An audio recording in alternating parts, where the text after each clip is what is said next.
बिहार विधानसभा चुनाव के नतीजे आ गए और जो दावे बीजेपी की तरफ से किए जा रहे थे वो एक बार फिर से सही साबित हुए। वोटिंग से पहले ही बीजेपी नेताओं ने साफ कर दिया था कि हमें 2/3 का बहुमत मिलेगा।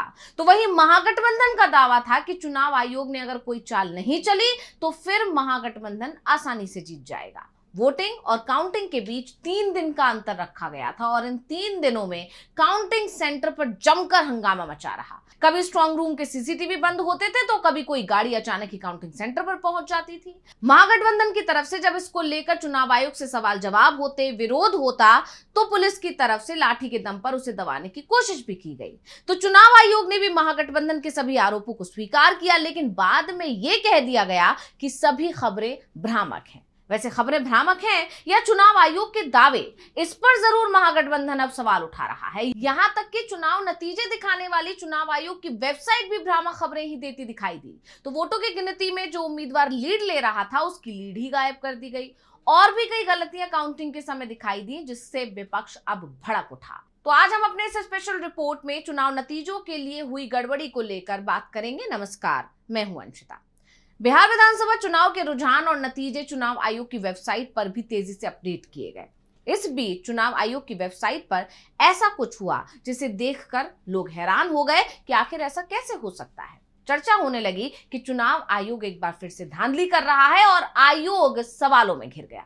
महागठबंधन ने चुनाव आयोग के खिलाफ मोर्चा खोल दिया और जिसके बाद से काउंटिंग के दिन भी चुनाव आयोग बहुत बुरी तरह घिर गया और इसको लेकर कांग्रेस ने तो सीधे सीधे ज्ञानेश कुमार पर ही सवाल उठा दिए। क्या कुछ बोले पवन खेड़ा, सुनिए। तो अभी शुरुआती रुझान है, थोड़ा इंतजार कर रहे हैं। शुरुआती रुझानों में जरूर लग रहा है कि ज्ञानेश कुमार गुप्ता भारी पड़ रहे हैं बिहार की जनता पर, लेकिन आने वाले कुछ घंटों में स्पष्ट होगा कि बिहार के लोग भारी पड़ेंगे ज्ञानेश कुमार गुप्ता पर या ज्ञानेश कुमार गुप्ता ही भारी पड़ेंगे। देखते हैं, इंतजार कर रहे हैं। अब जिस तरह के रुझान आए और फिर रुझान जो नतीजों में बदलते हुए दिखाई दिए, उसके बाद से चुनाव आयोग पर सवाल उठ रहे हैं और पूरा महागठबंधन एक सुर में एक ही बात कहता सुनाई दे रहा है कि ज्ञानेश कुमार की जीत हुई है। यानी चुनाव आयोग ने बीजेपी को जिता दिया, एनडीए को जिता दिया और ज्ञानेश कुमार जो चाहते थे वो उन्होंने कर दिखाया, ऐसा अब महागठबंधन का आरोप है।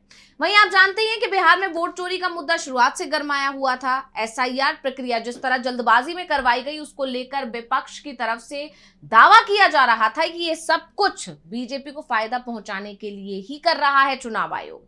यही नहीं, पहले चरण के मतदान के बाद कई ऐसे मामले सामने आए जिसने विपक्ष के आरोपों पर मोहर लगा दी।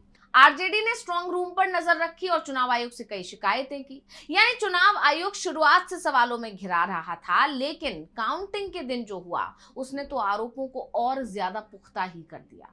चुनाव आयोग की वेबसाइट पर कई ऐसी चीजें हुई जिसने ज्ञानेश कुमार को सवालों के कटघरे में खड़ा कर दिया। दरअसल चुनाव आयोग की साइट पर ऐसे अनगिनत मामले देखने को मिले जिसने चुनाव आयोग की विश्वसनीयता पर सवाल उठाए। बता दें कि पुष्पम प्रिया की प्लूरल्स पार्टी के खाते में भी एक सीट पर बढ़त दिखाई दी। आप देख सकते हैं वो सारे तमाम स्क्रीनशॉट्स जो चुनाव आयोग की वेबसाइट के हैं जिन पर सवाल अब उठ रहे हैं। और इसके बाद जब उस सीट पर क्लिक किया गया तो पेज खुलने पर दिखता है कि पार्टी के कैंडिडेट सत्यप्रकाश को तो उस वक्त तक सिर्फ 14 वोट ही मिले थे।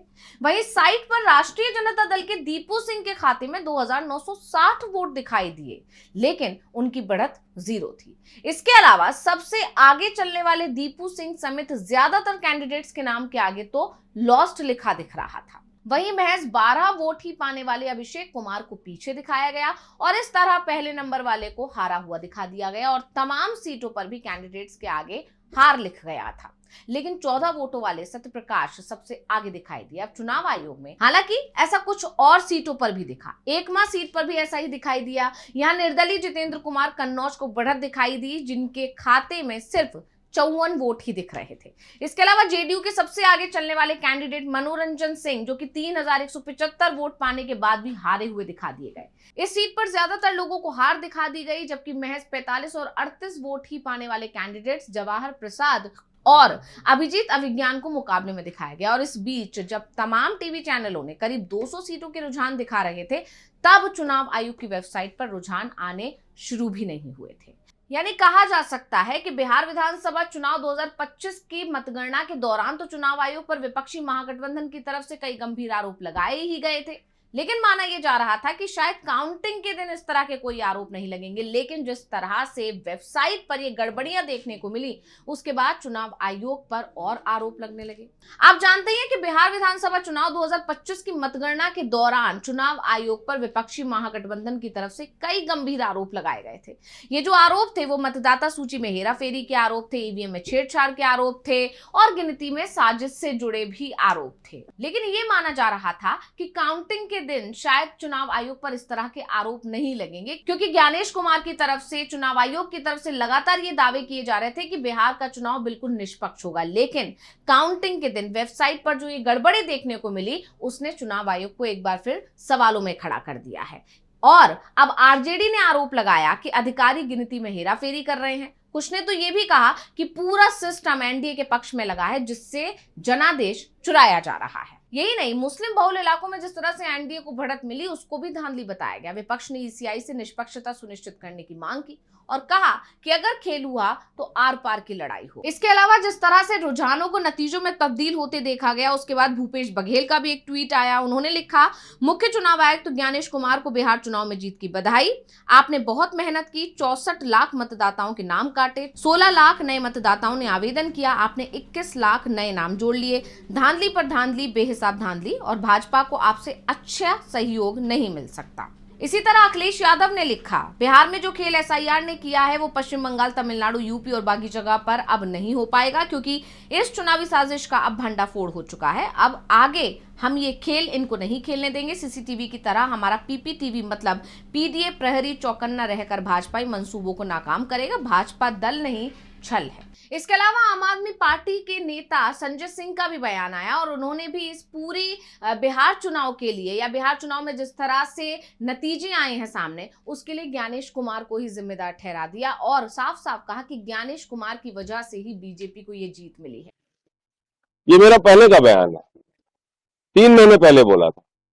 80 लाख वोट जिस राज्य में काट दिए जाएंगे, जिस राज्य में 5 लाख वोट डुप्लीकेट बनेंगे, जिसमें 1 लाख वोट अता पता नहीं किसका है, उस राज्य के चुनाव परिणाम क्या होंगे? आप सहजता से इस बात को समझ सकते हैं। तो आज पूरी एनडीए को और मोदी जी को जाके ज्ञानेश कुमार को बधाई देनी चाहिए, उनको मिठाई खिलाना चाहिए, उनका माल्यार्पण करना चाहिए कि ज्ञानेश कुमार जी, आपकी कृपा से हम लोग बिहार जीत गए। यानी पूरा विपक्ष एक बार फिर चुनाव आयोग पर हमलावर दिखाई दे रहा है और चुनाव आयोग पर जो आरोप हमेशा से लगते आ रहे थे कि वो निष्पक्ष तरीके से चुनाव नहीं कराता है, बिहार में जिस तरह से नतीजे आए उसने उन तमाम आरोपों पर मुहर लगा दी जो चुनाव आयोग पर विपक्ष की तरफ से लगाए जा रहे हैं। लेकिन इसके साथ ही विपक्ष ने एक बात और साफ कर दी है कि बिहार में जो हुआ वो आने वाले चुनावों में वो किसी भी कीमत पे नहीं होने देंगे। तो स्पेशल रिपोर्ट आपको कैसी लगी हमें कमेंट करके अपनी राय जरूर दीजिएगा। इसी के साथ मुझे दीजिए इजाजत। देखते रहिए DV लाइव।